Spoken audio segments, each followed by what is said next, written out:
Ladies and gentlemen, welcome back to the HCS Major 2, hosted by Space Station Gaming here in the lovely Salt Lake City. I'm Jersey 1, joined by Daniel Gaskin for Shopify Rebellion up against Zero Tenacity, and this has all the signs, Dan, to be a comfortable one for Rebellion with what we've seen from both teams earlier in the day. You were going to try and be like, this has all the signs of being a classic. One Europe you would versus not North want America. to miss. I mean, you know, there's a world where Zero Tenacity finds some form and put up a good fight here, but Shopify Rebellion have looked ridiculously good so far today, and game types also look pretty good for them in this series. They'll be wanting to head into tomorrow a comfortable 2-0, and they'll be expecting to be 6-0 in the pool. So I'd be surprised if Zero Tenacity are able to take this series, let alone take a map.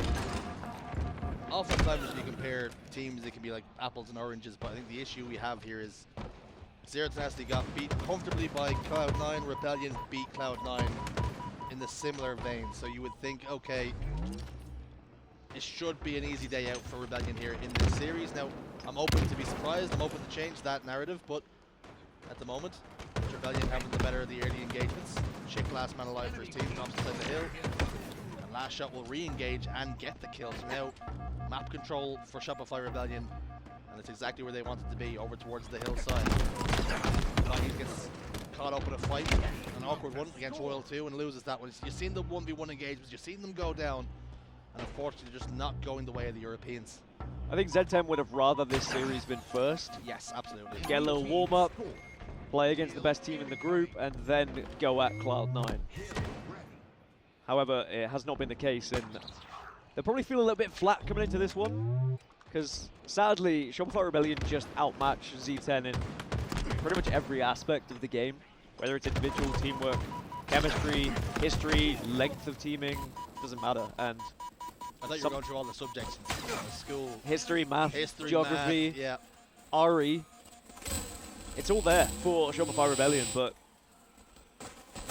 for Z10, I think that it's got to be a case they've got to look at this one at, all right, what can we learn from it? And I know I always say that, and it's a very cliche thing to say, but when I commentate, I always want to give the underdog a chance and truly believe that they can do something here, but Shopify Rebellion is just too good.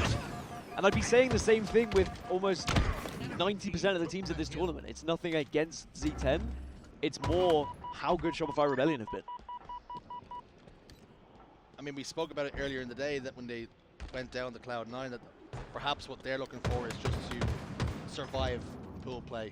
Play against the open bracket team, get the job done, and head into Saturday in the elimination bracket. And maybe you can create an upset, maybe pull a little bit of magic out of a hat. But for now, Cykul with shock rifle.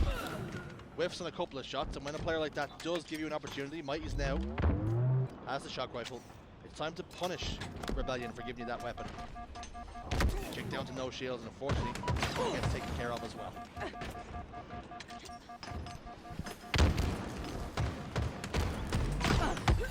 Good shots from Frosty. It's also back to something you were saying on the mainstream desk. You know, Optic Gaming sometimes get a little bit wobbled by teams in pool play, but Shopify Rebellion very rarely will lose out to a team in pool play. They always look like they are locked in. That being said, second hill is starting to close in favor of Zero Tenacity here. And one last push, though, for Shopify Rebellion. May just be able to stop that, because now Frosty is going to be in the hill and scoring. Much better from the Europeans then. Bad news though, Cykul has got the camouflage. He has the opportunity to make this very difficult now. Two players down to no shields. zMightys could get the damage from that nade, does just avoid it, but now TchiK last man standing for a squad. LastShot just gets his toes inside it, and all the work, the hard work that Zero Tenacity put in, they reap no reward from that second hill down. Really well played by LastShot as well there. Just doing enough to make sure he faces the damage, but also just backing off and dipping his toes in to finish off. And I think that might take the wind out of the sails a little bit for Zero Tenacity. They threw a lot into that hill. They gave up a lot of map control as well in that final push, which is why you're seeing Shopify Rebellion already getting a decent chunk onto this third hill. And And also, Shopify Rebellion more than happy to kind of push out and look for some of these fights as well. And how often do we see that as well with the teams typically being the underdogs in the objective games, like when it's a King of the Hill or a Strongholds, when they put in so much work, it's typically King of the Hill more likely. They get a hill 80-90% captured, and then when they don't really lock in that point, you see them wither away and just die. They don't have the consistency, they don't have the grit and the determination to just pick themselves up and go again. Because ultimately what happens is Rebellion get the points and they push on. And for Zero Tenacity just don't have the firepower right now to deal with threats like Cykul picking up a double kill and almost got a triple. Good enough to pop the shield, but there you go, 3-0 now for Shopify Rebellion. This is looking pretty comfortable now. Yeah, they're moving around the map, just happy to take fights, happy to engage, very confident in their play, similarly to what they were doing against Cloud9. Zero Tenacity are just constantly on the back foot. TchiK, back to the wall there, just hoping someone was going to walk around, does get rewarded in the end, but Zero Tenacity just don't seem particularly confident in what they're doing. They are going to get a little bit of hill time here, though. I think for them, they just want to make this, you know, a decent effort at this match. You don't want to just, like, roll over, show your belly, and gift it to Shopify Rebellion. You want to prove that you can actually get some kills against the biggest players in the world. You can go toe-to-toe with them. And there is something to be said about that. Yes, you might lose a series, but it's how you lose the series. If they put up a good showing here, of course, they could lose 3-1, 3-0, whatever it might be, but there's a way you can lose a series that you can still garner some confidence. You can take away some of the good stuff that you did in that series and then carry it into that open bracket team. Maybe that's what Zero Tenacity needs to do, but Frosty, speaking of what people need to do, I'm not sure he needs to do it to the Europeans. They've already looked pretty down and out in this game, but he continues to compound the misery. Frosty also didn't need to jump out of that ledge there. He knows it. He probably wouldn't have against Optic Gaming, but this is a different kettle of fish, right? It's against Zero Tenacity where he's thinking in the back of his, you can't suppress the montage clips in a series like this. Yeah. Enemy team took the hill. Dan has just sneezed, Enemy about but he's to been very score. polite, taking his headset off just to make sure nobody else hears it. So we don't say bless him. And you might be saying bless you to this game because Shopify Rebellion, they're going biblical here. Not showing much signs of letting off the gas either. And that's what they do. They remain consistent and they do not falter against some of these lower seeded teams. Staying alive there. Well, again, LastShot just retreating from the fight, not overcommitting. Even though they're so close to just winning this 4-0, he doesn't want to give any sort of opportunity for Zero Tenacity to get back into it by offering up an easy kill. While Cykul just watching from a distance, now LastShot will be rewarded for staying alive, and it most likely is going to result in a victory here. Last and final ticks do dwindle away for Zero Tenacity. Shopify Rebellion dominant in game 1 and a 4-0 King of the Hill victory. Yeah, a very impressive one. Zero Tenacity, there was a moment where it looked like they might be able to make it competitive, especially in that second hill, but again, we have just seen why Shopify Rebellion are considered one of the best teams in this tournament. Of course, we can take a quick look at the stats for you. It was fairly one-sided, even though there was some promising times for the blue team. But Zero Tenacity just not quite there, especially on map 1. Maybe map 2 will be a little bit better. And of course, that's what's going to come up right after this. We'll go for a quick break. When we come back, map number 2. Welcome back, folks. Game number 2 on the horizon then. Slayer on live fire. A lot of work for Zero Tenacity to do. Pool play could be pretty miserable for them here on Friday. And I have to say, I have some things to say. I mean, Sica, it's been tough. Travel day long, arduous. Couple days. There was a lot of obstacles put in his way here, and for a lot of time he thought he might not even make it here. So perhaps we can give them a pass here, that the reason why we're not seeing the very best of Zero Tenacity is because there's been a lot of barriers put in their way, and you know, sleep deprivation, and it plays a massive part. You're traveling across the world, and not for nothing, he arrived at 9 PM yesterday. Although his individual performance is maybe not, you can't point at them and say, oh, well, he's gone 4 and 16. But as a team, maybe you're not hitting some of those points. You're making some decisions that you wouldn't make otherwise. Well, they're doing the right thing so far of how to beat Shopify Rebellion on this map. Keep the sniper rifle away from them and also take the camouflage away. Sounds very simple, but it's something that Rebellion do very well, controlling power up and power weapon. It's a nice early start for Z10, but we saw that on the side of Cloud9 as well. You can take a 8 to 10 kill lead. Shopify Rebellion seem to always find a way to get back into it. Good aggression coming out of Sica though, catching Royal 2 off guard to keep this kill lead at 3. As I say that, down to 2. BastosS is in big trouble as well. Back green, of course, the latest addition to this team, replacing Jimbo not so long ago. They've seen a brief uptick in form, winning one of the online qualifiers, but since then, it was all Nemesis, all one-way traffic in Europe. And they really are the only good practice each other can offer in Europe. So after a while, you sort of know each other's tendencies. Maybe you stop learning, and it really takes coming out to North America, playing against some of the biggest and the best right stars in the game. You have to be put in difficult situations to learn how to counter them. And they really only get to come over here and get a small sample size. They play pool play and perhaps 1 elimination, 2 elimination bracket matches, and that's their turn to go. Sometimes the boot camps can be invaluable. We haven't been able to see Tenacity get that experience this time around. And on the other side, we've seen Nemesis. They've been able to boot camp this time. They're looking very good. And it really can be the difference maker. zMightys, though, gets a lovely kill onto LastShot. All tied up now.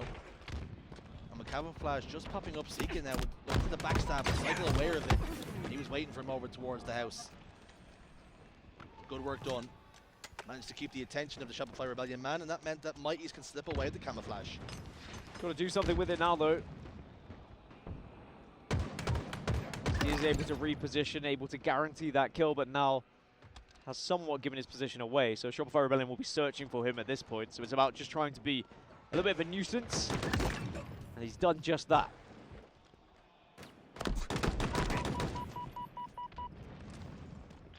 zMightys wisely backs away.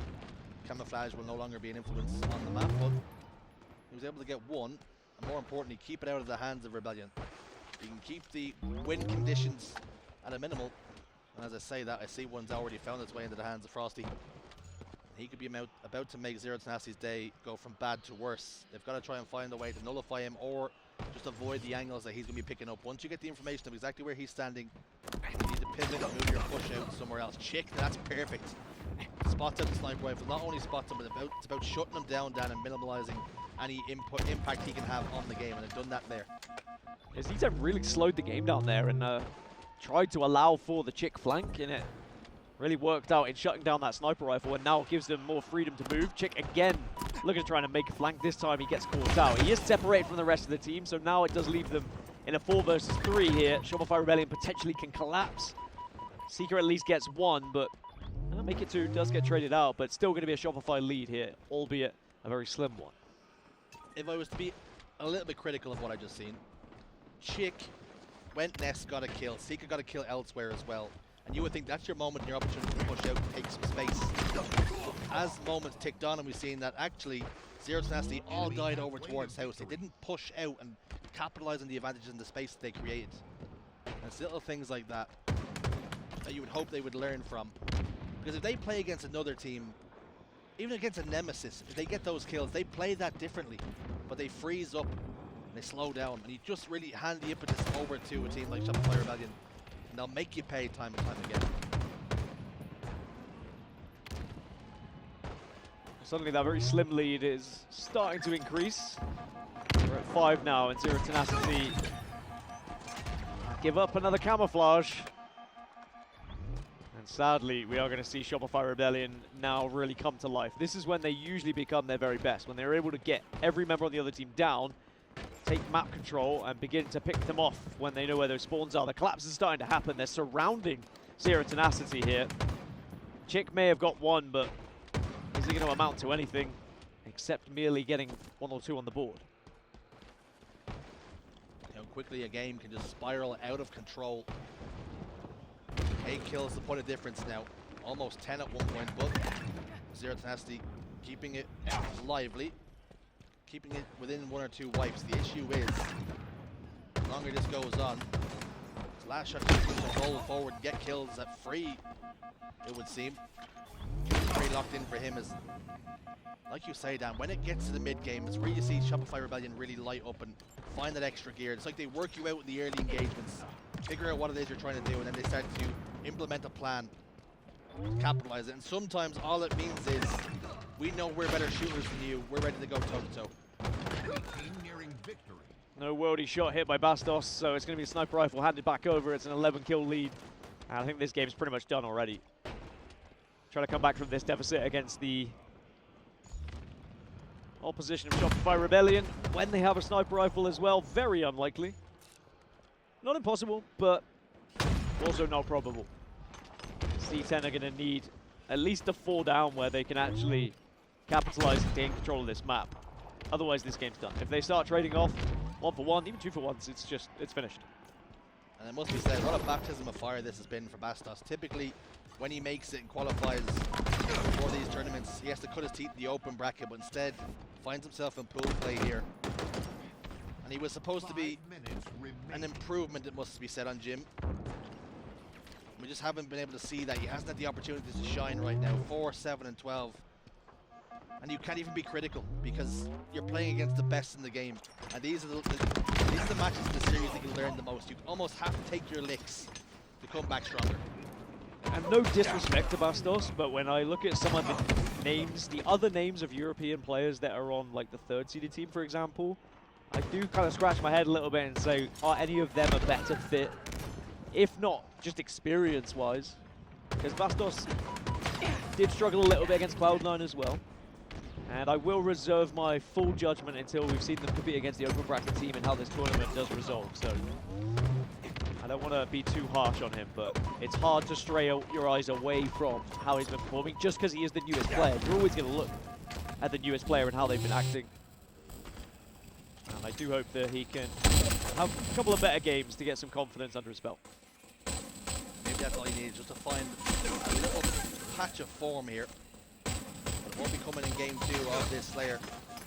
Only a matter of time now before Rebellion lock in their 2nd victory and double their series advantage.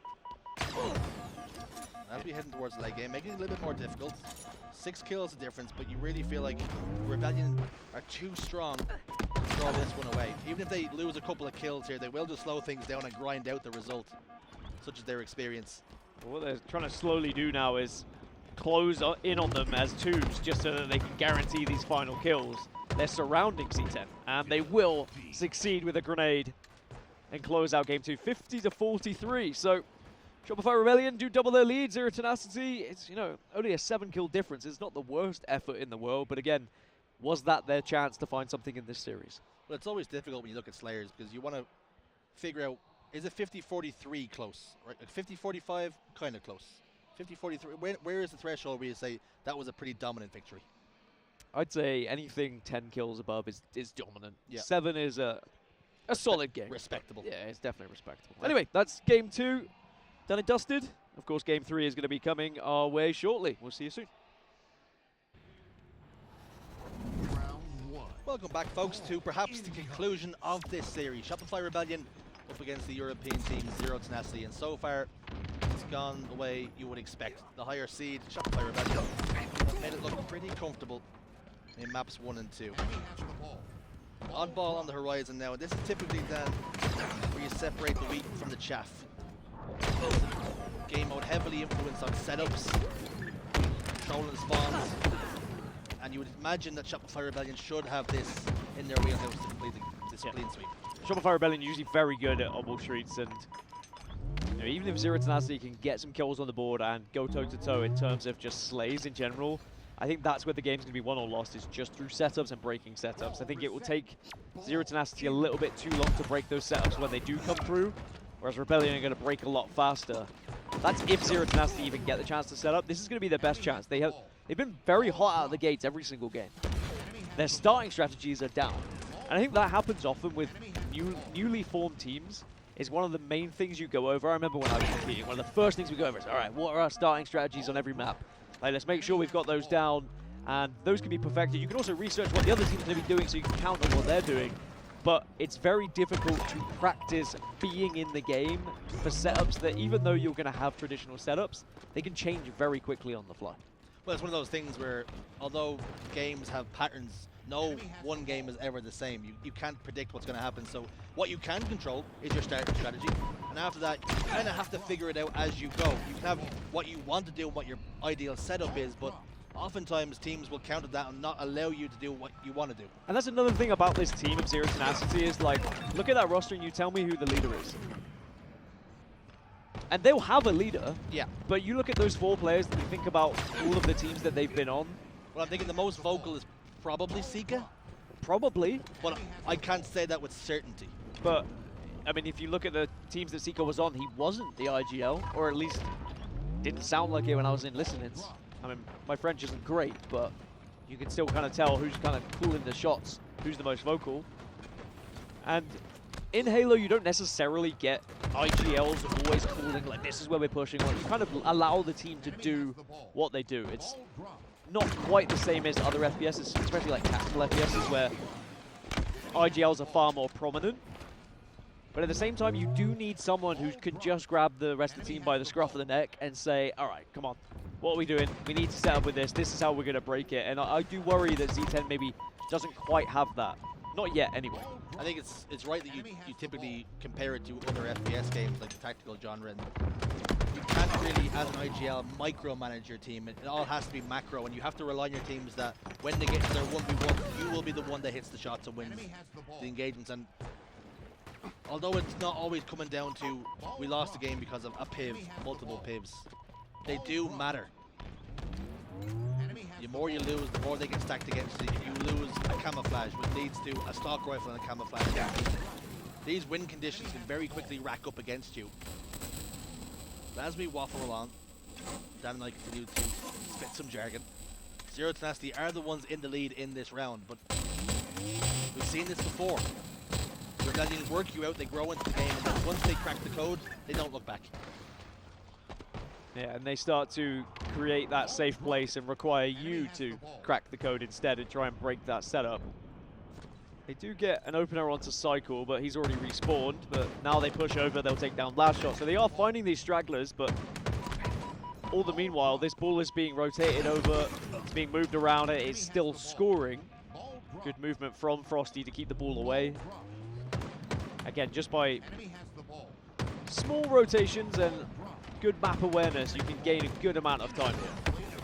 And the impressive thing is, Z10 in that run were getting the kills, but it's almost like you sacrifice a few pieces on the board and you keep the ball in your possession and you just rotate the ball towards those new spawners. So yes, they got the kills, but they weren't able to close distance and stop the ball carrier from scoring. And you can see now, what was a Z10 lead of 10 or so points is now very quickly spiraled out of control. And this was my worry, this was my concern. And the setup starts to happen. And the going gets tough. Does it just get a little bit too much for Zero Tenacity? Doesn't tough get going? I thought about it, but I was like, no, it's not the time. I will force the time. I made it the time. It's a 40-second gap. Still 2 minutes on the clock, so you know, Zero Tenacity do have time to work with, but you feel like if Shopify Rebellion get one more chance to set up, that could be the round here. Yeah, it's really, they're running out of room for error. That's the issue, not the score. You can eat away at that if you have one or two good setups, but when that setup is broken, when it starts to get a little bit scrappy, that's where the concern will lie. With 3 members of C10, they do break out a PD, they get a kill, zMightys gets the opener, that's good. They have numbers advantage for the moment. It's about spreading out now. So you can see LastShot crouched down over towards the L. He's managed to get a back whack on the TchiK, and again, little things like that. They had the numbers advantage, but LastShot just sitting still, allowing things to happen. He got a free pick. You can see exactly why he cycles down here, waiting for camouflage 10 seconds before it spawns. Putting a lot of damage down on the BastosS, forcing him to back up. He slams it into reverse. Ball in the hands of Cykul now. And they can contest camouflage, and this is a great position for Cykul to be in. Enemy team nearing victory. Just 20 more seconds. You can see how he's having a little dance back tower as well, just trying to work out where those pushes are happening, where's the safest place to move the ball. Even if you're just moving the ball 10 foot one way, that can make the difference of a grenade coming your way, some bullets coming your way, and can be the difference in making 5 or 6 seconds going in your favor as well. And that's it, right? Because you toss the ball 5-6 yards away, and then that's 5 or 6 yards more Zero Tenacity have to get to pick the ball up, and then you have 1 or 2 seconds taken off your spawn timer. These little nuanced plays, they make a massive difference over the course of a game. So 88 points now to 50. We talked about room and margin for error. It is completely gone now for Z10. If this setup gets broken, it should result in a round 1 victory for Shopify Rebellion.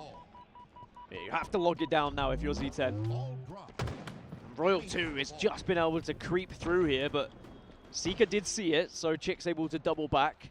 They're going to try and work together, but Shopify Rebellion looking to just try and avoid all of it. Royal 2 just comes in, fist swinging, and all the meanwhile, that ball is still sat there, and that clock is counting down in favor of Shopify Rebellion.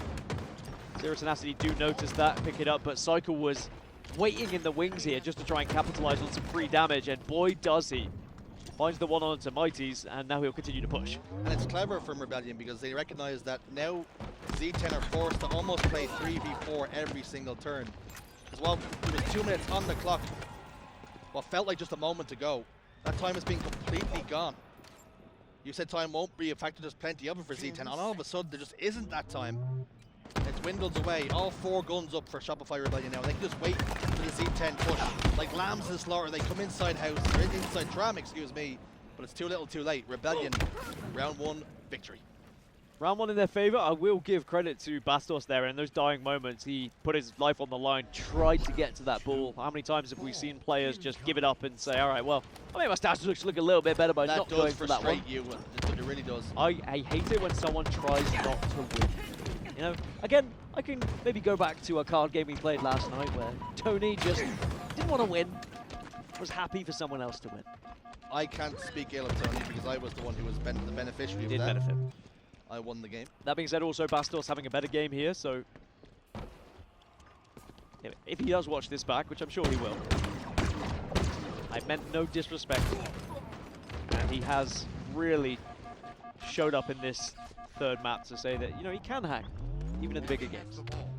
Well, it's difficult because there's always that line of being critical and being mean, but the reason we do it is because we know how talented these players are. It's also our job. That too. Sometimes it might hurt your feelings, understandably so, when you're being criticized. But a much better game now, like you say, 14-4 and 16, far more competitive. And sometimes games can get out of your control. You make the right decisions, but you're just getting hard countered. I'm not saying that's what happened, but it's definitely an excuse I would use if it was brought up in the bot. Enemy has the ball. Frosty just trying to fly it. The last remaining player on Z10 that was pushing towards him, but Z10 now will get the ball control. I feel like we need to see a good like 40-50 second chunk here to give Z10 a chance in this game, but just like that. The fact that LastShot could walk downstairs that easily just shouldn't happen. Even in matchmaking, if I poke my head out of stairs, I'm getting shot by at least 3 people. And it seemed like Zero Tenacity were almost inviting the pressure from Shopify Rebellion there, rather than playing a little bit more aggressive, opening yourself up, taking angles, and making it difficult for Rebellion to push out. It's like that old trope of playing reactionary, or you're the one being the aggressor. More oftentimes than not, when you run these games back, it's players being aggressive that see more success. Of course, there's exceptions to the rule. But you really want to be the players that make teams react to what you're doing and not the other way around. TchiK's got camouflage, so Shopify Rebellion are going to have to respect that. Frosty jiggle peaks just do a little tick more damage, but unfortunately this Shopify Rebellion push looks as though it's not going to amount to much. TchiK just avoids one. Let's that one see through to his ball carrier. We'll see if that comes back to bite him in the backside, because he's lost that 1v1 against LastShot as well, when he probably shouldn't have. It's a great rotation from BastosS to get the ball away from danger, completely rotate it towards Tram, and make Shopify Rebellion move all the way down to come and get it. And you can see now, Frosty last man standing, he does have a stock rifle which can output a lot of damage. Enemy halfway to field. BastosS peeks, gets the information, that's enough just to not re-peek. Toss the ball out. Enemy has the ball. Frosty knew exactly where he needed to go. He's seen BastosS was down to no shields, and what the likely thing he was going to do was. LastShot had gotten 2 kills there out of that. I would have been very disappointed in our European counterparts. Ball drop. But as the gameplay does roll on, you spoke about wanting to get a good 50 points, and they've done that, 58 to be exact. So that's much better from Z10. Ball drop. Yeah, far better. I think they're also learning on the fly here and adapting to the way Shopify Rebellion are playing a little bit, but now Shopify Rebellion will have the setup, and the last thing you want to do here is get caught out on your own, and Sica does work in tandem to take down LastShot. Now you look at the pressure in reverse when Shopify Rebellion had the setup. Frosty got the stalker rifle. The player came downstairs. He wasn't able to just walk down. He was immediately backed up and put back inside tram. That's the difference there, Dan. Thankfully for Z10, it did work as a little bit of a distraction because 2 players were able to push up ramp. But suddenly that lead that Zero Tenacity worked so hard for has been chipped away at. And Shopify Rebellion are about to take the lead. Again, Cykul, aggressive angle here, not allowing an easy exit. He also spots one of the players that has been able to escape. He'll be communicating that Sica has been able to get through. Sadly for Sica, his attempt was thwarted. It's a very similar story to what we've seen in round 1. Zero Tenacity did take a lead. It wasn't 58 points, it was 35 or so, but Rebellion roared back into life. It's really about for Z10, when you get those leads, putting teams to the sword, minimize the mistakes you're making, capitalize on the opportunities that your teammates or you are making. Because in this round, it's been very good. They got them 4 down on a number of occasions. They rotated the ball perfectly, but it's just about continuing to do that. But they've allowed Rebellion back into this, and some of that can maybe come back to the camouflage play. That 1 kill. Maybe things could be different. That's just the way Halo can be. It's a cruel mistress when you make a mistake. But again, it's camouflage, it's stalker rifle, it's control from Shopify Rebellion, denying Zero Tenacity of the fun toys to try and control the map with. Cykul closes the distance, gets a kill on zMightys. Sica's down to no shields. He's in big trouble as well. Frosty's grenade is good enough to get the kill. BastosS here, back tower, allowing Frosty to hold the ball, which means victory for Shopify Rebellion. 2-0 in the game, 3-0 in the series, dominant from Shopify Rebellion. Yeah, sadly at the end there, BastosS was damned if he did, damned if he didn't. He was just trying to work out which way to go, and because Frosty was doing a merry little dance, whichever way he committed, Frosty would have just gone the other way. The Matador. Alas, here we are, 3-0. It's an expected result from Shopify Rebellion, so it'll be a perfect day for them, a 100% record. Sadly, on the flip side for Zero Tenacity, it's a 0% record, and it's going to be a very different Saturday for both these squads. And that just about wraps us up for this series. Of course, there is still more action to come here on the B stream, so don't go anywhere. We'll be back shortly.